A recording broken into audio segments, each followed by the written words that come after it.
শুভ সকাল বন্ধুরা। তো তোমরা সকলে কেমন আছো? আশা করছি যে যেইখানে আছো খুব ভালো আছো আর সুস্থ আছো।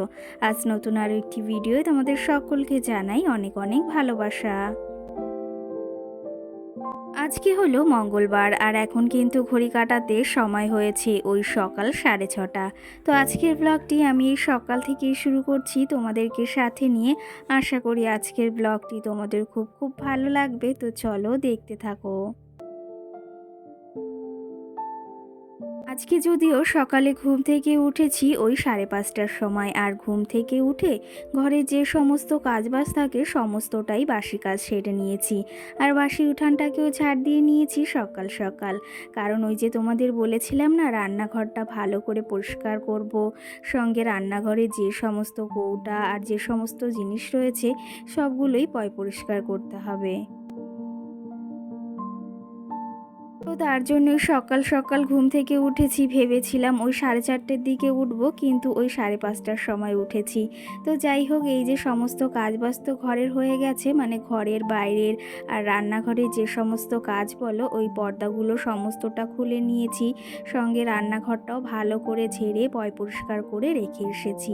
এখন শুধু এগুলো ধুয়ে পুছে একদম ওই যে রোদ্রে শুকিয়ে তারপরে রান্নাঘরটা সুন্দরভাবে গুছিয়ে নেব। সামনেই তো যেহেতু মনসা পুজো আসছে, আর বাড়িতে একটা পুজো আচরা হলে বা যে কোনো অনুষ্ঠানই হোক না কেন, সেই ক্ষেত্রে যদি বাড়িতে মানে বাড়িটা পরিষ্কার, ঘর বাড়ি যদি পরিষ্কার না করি, একটু কাচা ধোয়া না করি না, তাহলে তো ভালো লাগেই না, উল্টে কেমন একটা লাগে জানো তো। তো সেই ক্ষেত্রেই সকাল সকাল এই যে আজকে রান্নাঘরটা একদম পরিষ্কার করে সব ঝেড়ে পুছে নিয়েছি। আর সমস্ত যে পর্দা ছিল, তারপরে ওই যে যে তাকগুলো থাকে ওতে যে পর্দাগুলো ছিল সমস্তটা ভিজিয়ে দিয়েছি আর মেলেও দিয়েছি, মানে কেচে ধুয়ে। সঙ্গে এই যে যে কৌটা তারপরে যে ফুলদানিগুলো থাকে আমার রান্নাঘরের সমস্তটা এই যে সার্ফের জলে ভালো করে, মানে যে নোংরাগুলো পড়েছিল, নোংরা বলতে ওই যে তেল চিটে একটা ভাব হয় না রান্নাঘরে থাকলে, তো সেই ভাবটা হয়েছে। সেই জন্য কিন্তু সমস্তটা আজকে রান্নাঘরে ধুয়ে পুছে পরিষ্কার করে নিচ্ছি। যদিও আমার রান্নাঘরটা দেখা যায় অনেকটা ছোট, কিন্তু ওই রান্নাঘরটার ভেতর এত জিনিস আছে সেগুলো পরিষ্কার করতে না অনেকটাই সময় লাগে। একটা সংসার কিন্তু গোছানো থাকলে অতটা বোঝা যায় না কতটা জিনিস রয়েছে, কিন্তু সেই সংসারটা বা সেই জিনিসগুলো যখন এলোমেলো করা হয় না, তখন কিন্তু বোঝা যায় যে তার ভেতর কত জিনিস রয়েছে। আমার তো এটাই মনে হয়। তোমাদের কার কার মনে হয় অবশ্যই জানিও তো। একটা জিনিস গোছানো থাকলে না অতটা মনে হয় না জিনিস আছে, কিন্তু সেই জিনিসটা এলোমেলো করলে না এক গাদা জিনিস মনে হয়। তো যাই হোক, এইদিকে যে এই ফুলদানিগুলো ছিল এগুলো সুন্দর করে ধুয়ে নিয়েছি। এখন এই যে ধামার ভেতর রেখে দিচ্ছি। আর কতটা সুন্দর লাগছে দেখতে, তাই না? একদম চকচক করছে। আর সঙ্গে এই যে বোতলগুলো ছিল, মানি প্লান্ট গাছগুলো না আমি ওই যে বাড়িতে ছিলাম না, তো সেই ক্ষেত্রে গাছগুলোতে তেমন একটা যত্ন নেওয়া হয়নি বেশ কটা দিন, তার জন্য কিন্তু গাছগুলো একদমই নষ্ট হয়ে গেছে। তো সেই ক্ষেত্রে ভেবেছি এখন অন্য টাইপের যে মানি প্লান্ট আছে সরু সরু ওইগুলো রাখবো। আর এইদিকে কিছু কৌটা ধুয়ে রেখে দিলাম, আর এইদিকে এখন চিনি, তারপরে যাবতীয় যে যে মশলার কৌটাগুলো আছে সেগুলো এখন এক এক করে ধুয়ে নিচ্ছি।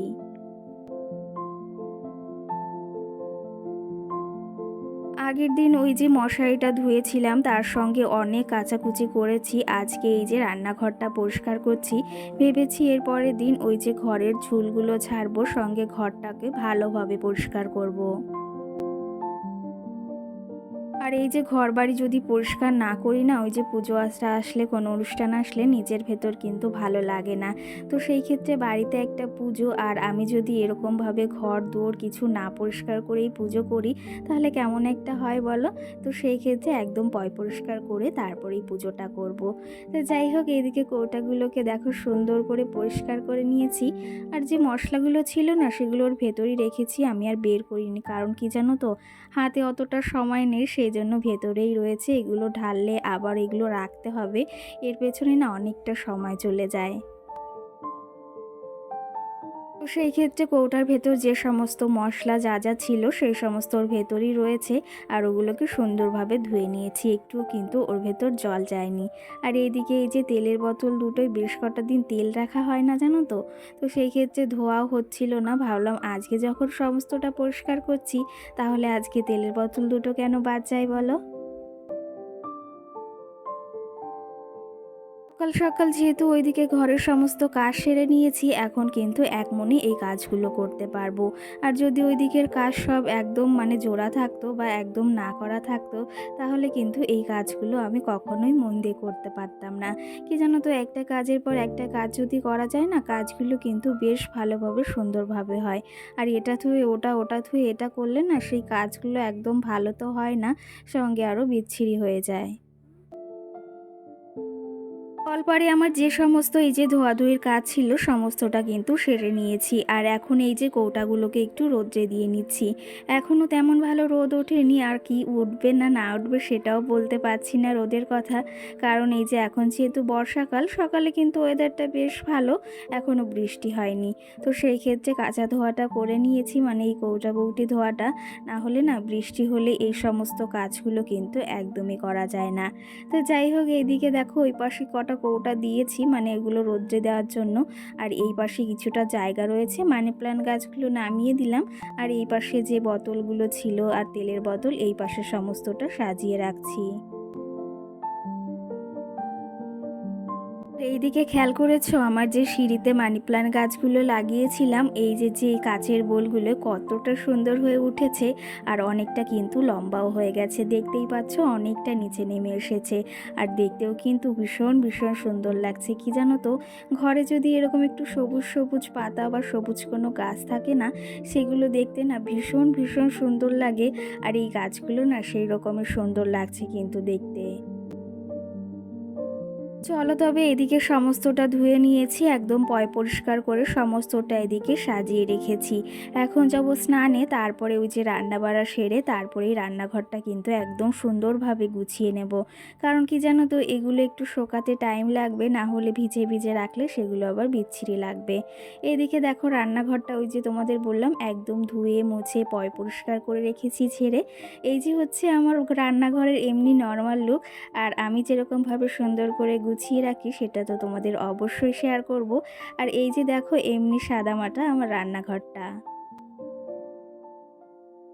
সত্যি কথা বলতে আমার রান্নাঘরে না আছে কোনো কিচেন চিমনি, না আছে কোনো দামি দামি আসবাবপত্র, না কোনো কিছু আছে। কিন্তু তাও আমার এই ছোট্ট রান্নাঘরটিকে আমি নিজের মতো করে সাজিয়ে রাখি জানো তো। কোনো মডিউলার কিচেন ছাড়াই যেভাবে আমি আমার এই ছোট্ট রান্নাঘরটাকে সাজিয়ে রাখি।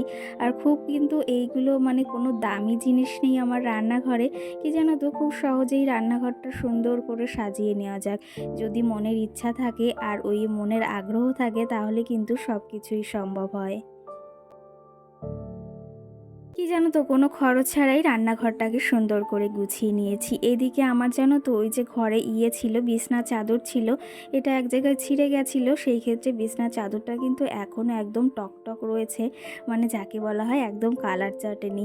তো সেই ক্ষেত্রে সেই বিছনা চাদরটাই আমি এই পাশে দিয়ে পর্দা বানিয়ে নিয়েছি। আর এই পর্দাটা আমার আগে থেকেই ঘরে ছিল, মানে জানলার পর্দা। তো সেই ক্ষেত্রে কিছু আর কেনার প্রয়োজন পড়েনি, সেটা দিয়ে আমার রান্নাঘরকে কিন্তু আমি সুন্দর করে সবসময় সাজিয়ে গুছিয়ে রাখি। ইচ্ছা করলে কিন্তু অনেক দামি দামি জিনিস দিয়ে রান্নাঘর সাজানো যায়, কিন্তু আমার যেটুকু আছে আমি সেটুকু দিয়েই সুন্দর করে সাজিয়ে রাখি।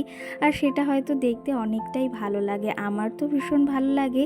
আর আমার রান্নাঘরটা যে যে দেখেছে সেই কিন্তু ভীষণ ভালো বলে। তো যাই হোক, আমার রান্নাঘরটা যতটুকুই হোক না কেন সেটাকে সবসময় মনের মতো করে সাজিয়ে রাখার চেষ্টা করি। আর একটা গৃহবধূই পারে কিন্তু তার সংসারটাকে সাজিয়ে গুছিয়ে সুন্দরভাবে পরিপাটি করে রাখতে। আর কি জানো তো, একটা গৃহবধূর অর্ধেকটা সময়ই তো এই রান্নাঘরে চলে যায়। আর সেই রান্নার জায়গাটাই যদি ভালো পরিষ্কার সুন্দর না হয়, তাহলে কেমন লাগে বলো। যাই হোক, অনেক কথা তোমাদের সঙ্গে বলে ফেললাম। আর এইদিকে আমার অনেকটা কাজ কিন্তু এগিয়ে গেছে, আর এইদিকে আমি কিন্তু সকালে রান্না বান্না মানে সেরে নিয়েছি, তারপরেই এই কাজগুলো করছি। ওই যে তোমাদের বললাম যে আগে সমস্ত রান্না বাড়া সেরে তারপরে রান্নাঘরটাকে সুন্দরভাবে গুছিয়ে নেব। চলো তবে এদিকে রান্নাঘরটা সুন্দর করে সাজিয়ে নিই, আর এদিকে গোছাতে গোছাতে তোমাদের কিছু কমেন্টেরও আজকে রিপ্লাই দেওয়া যাক। আজকে কিন্তু এখনও পর্যন্ত তোমাদের কোনো কমেন্টের আমি রিপ্লাই দিইনি, তবে এখন দেব। কালকের ভিডিওতে মুনমুন লাইফস্টাইল নামে একটি দিদিভাই বা বোন আমাকে কমেন্ট করেছে। কমেন্টটা হচ্ছে, খুব সুন্দর মিষ্টি একটা মেয়ে। তোমাকে অসংখ্য দিদিভাই ভিডিওটি ভালো লাগার জন্য আর এই যে সুন্দর একটা কমেন্ট করার জন্য। সঙ্গে আরেকটা দিদিভাই আমাকে কমেন্ট করেছে, কিন্তু তার প্রোফাইলের বা তার চ্যানেলের নামটা নেই, তো সেই জন্য নামটা নিতে পারলাম না। তোমার নামটা অবশ্যই জানিও যে তোমার নামটা কি। কমেন্টটা করেছে, দিদিভাই তোমার ভিডিওগুলো সত্যি অসাধারণ লাগে। তো সেই ক্ষেত্রে অসংখ্য ধন্যবাদ, তুমি এই যে সুন্দর একটা কমেন্ট করেছো। আর তোমার চ্যানেলের নামটা যদিও আমি জানি না, না হলে কিন্তু উল্লেখ করতাম। তো সেই ক্ষেত্রে তোমাকে অসংখ্য ধন্যবাদ। সঙ্গে আমার মিষ্টি বোন সোহানা আমাকে কমেন্ট করেছে, খুব কষ্ট পেলাম দিদিভাই। তো কী জন্য বোন কষ্ট পেয়েছো অবশ্যই জানিও। তো আমি যদি কোনো ভুল কিংবা ভুল কথা বলে থাকি, কোনো ভুল কিছু বলে থাকি, অবশ্যই কিন্তু জানিও যে তোমার কী জন্য খারাপ লেগেছে। আর তুমি এই কমেন্টটা করেছো সেটা দেখেও কিন্তু আমার ভীষণই খারাপ লেগেছে। সঙ্গে দেবলীনা দাস কমেন্ট করেছে, এবার তোমার ঘরের ভিডিওটা দাও। তো সেই ক্ষেত্রে অবশ্যই দেব, কি জানো তো একটু চাপেই রয়েছি। বাড়িতে যেহেতু একটা পুজো আচার ব্যাপার রয়েছে, সেহেতু একটু চাপ থাকেই। আর একটু নিলিবিলি না হলে না ঘরের ভিডিওটা তোমাদের সঙ্গে ভালোভাবে শেয়ার করতে পারছি না। তো অবশ্যই তোমার কথাটি রাখবো, আর খুব তাড়াতাড়ি কিন্তু ঘরের ভিডিওটা তোমাদের সঙ্গে শেয়ার করব। সঙ্গে কিন্তু তুমি আরেকটা কমেন্ট লিখেছো, সেটা হচ্ছে, ফুচকা দেখে জিভে জল এলো, অনেক দিন খাই না। তো সেই ক্ষেত্রে কি জানো তো, আমিও বেশ কটা দিন পরে খেয়েছি, মানে 1-1.5 মাস হবে অন্তত। তো সেই ক্ষেত্রে অনেক দিন পর খেলাম না, আর খেতে ভীষণ ভীষণ ভালোও লেগেছিল। তো তুমিও চলে এসো, তুমি আর আমি মিলে একদিন বসে বসে খাবো খুনি। সঙ্গে মারুফা নামে একজন কমেন্ট করেছে আগের দিনের ভিডিওতে। সেই কমেন্টটি হচ্ছে, তোমার ভিডিও রোজ দেখি দিদিভাই, তোমার ভিডিওগুলো খুব ভালো লাগে, আর তোমাকে অসংখ্য ধন্যবাদ। আর আমার নাম হচ্ছে মারুফা। তো সেই ক্ষেত্রে ওই যে বললাম, অসংখ্য ধন্যবাদ ভিডিওটি দেখার জন্য। আর আমাকে যে তোমার ভালো লাগে তার জন্য অনেক অনেক ধন্যবাদ। আর এই যে এইভাবেই পাশে থেকো, আর তুমি কলকাতাতে থাকো, অবশ্যই আমাদের এইদিকে একদিন এসো কিন্তু।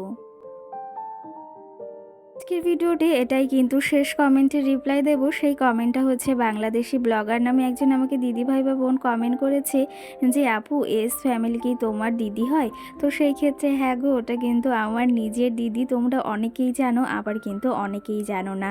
তো সেই ক্ষেত্রে এই যে বলে দিলাম, এস ফ্যামিলি কিন্তু আমার নিজের দিদি হয়। তো যাই হোক, আজকের ভিডিওতে তোমাদের বেশ কটা কমেন্টের রিপ্লাই দিয়েছি। আর এইদিকে আমার রান্নাঘর গোছানো কিন্তু একদমই কমপ্লিট, সমস্তটা কিন্তু সুন্দর করে গুছিয়ে নিয়েছি। কেমন লাগছে লাস্টে তো তোমাদের সঙ্গে অবশ্যই শেয়ার করব, আগে কেমন লুক ছিল আর এখন কেমন হয়েছে সেটাও কিন্তু অবশ্যই অবশ্যই তোমরা জানিও। এদিকে দেখো, এই যে গ্যাসের টেবিলটাও সুন্দর করে মুছিয়ে নিয়েছি, গ্যাসটাকে এখন এই যে ওপরে তুলে দিচ্ছি। এইবারে কিন্তু একদম মানে পারফেক্ট হয়েছে, যাকে বলা হয় রান্নাঘরটা।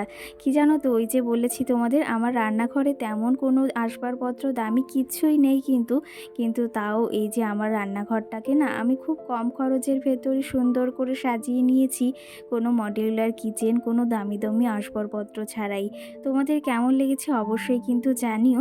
এদিকে কিন্তু সমস্তটা একদম সুন্দর করে সাজিয়ে নিয়েছি।